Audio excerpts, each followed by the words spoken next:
Kahit sa budget plenary deliberations ng Kamara, pangunahin pa rin natatalakay ang mga isyong may kaugnayan sa flood control project sa bansa. Sa ngayon, nakikipagtulungan na rin ang liderato ng Kamara sa Independent Commission for Infrastructure ukol sa issue. Si Mela Lesbora sa sentro ng balita. Mela. Aljo, sa mga puntong ito ay nagpapatuloy ang budget deliberations dito nga sa plenaryo ng Kamara.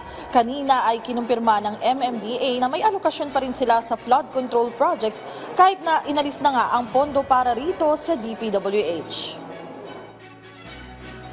Sa pagpapatuloy ng plenary deliberations ng Kamara ukol sa proposed 2026 national budget, isa sa mga nabusisi ang flood control projects sa Metro Manila. Sa ilalim kasi ng panukalang pondo ng MMDA para sa susunod na taon, nasa 2.5 billion pesos ang nakalaan para sa flood control programs. Sabi ni House Committee on Appropriations Vice Chair Monique Lagdameo na siyang budget sponsor ng ahensya, gagamitin ito para sa pagsasaayos at maintenance ng pumping stations at drainage systems sa iba't ibang panig ng rehiyon. Sino po ang nagtatakda kung saan maglalagay ng flood control and which projects ang mapapasailalim ng Metropolitan Manila Flood Control?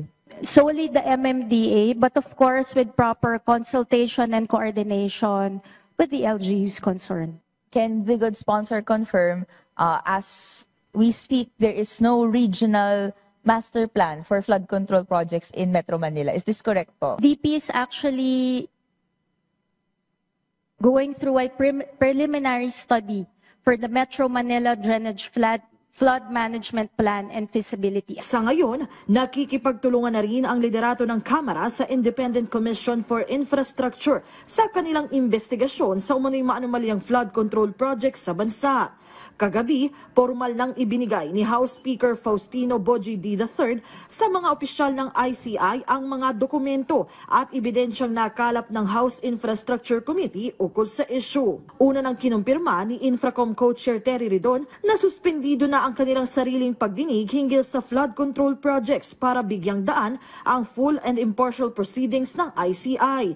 Pero bago ang suspensyon, marami na rin naman daw silang napala sa kanilang mga talakayan. The Infracom hearings had resulted in the following: the resignation of members of the PICAB over allegations of unexplained wealth and licenses for sale, the disclosure of 1 billion pesos in cash assets of MG Samidan Construction, the disclosure of the financial statements of all Diskaya-linked firms from 2014 to 2023, which showed the sharp rise of their consolidated revenues during the Duterte administration, and that such massive revenues have been sustained up to the present.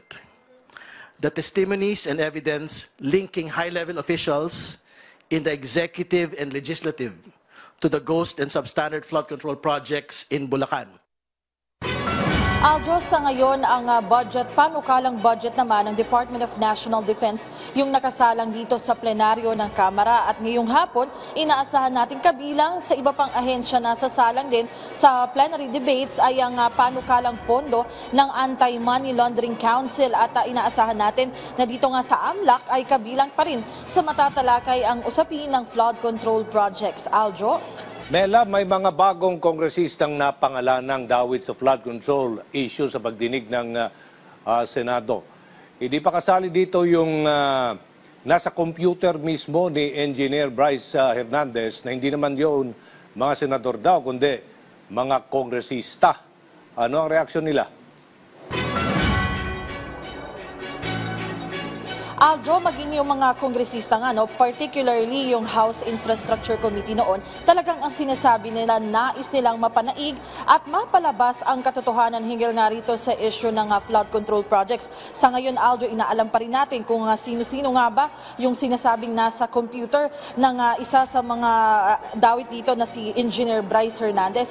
Pero Aljo, dito nga sa pagdinig ng Senate, isa sa mga bago nga pinangalanan ngayon ay si dating House Speaker Martin Romualdez, bagamat at sa ngayon ay kinukuha pa natin yung kanyang pahayag. Isa nga rin sa mga naglabas na ng pahayag na nabanggit dito ay si Congressman Eric Goyap na sinasabi nga niya na talagang mariin niyang itinatanggi na involved siya sa anumang issue dito nga sa anomalya sa flood control projects at sinabi nga niya na ikinalulungkot niya na sa ngayon tanggap sa kamat una na niyang sinabi na talagang siya ay baseless at talagang walang basihan at hindi totoo yung mga akusasyon sa kanya na lumalabas sa Senate Blue Ribbon Committee hearing. Aljo. Maraming salamat, Mela Lesmoras.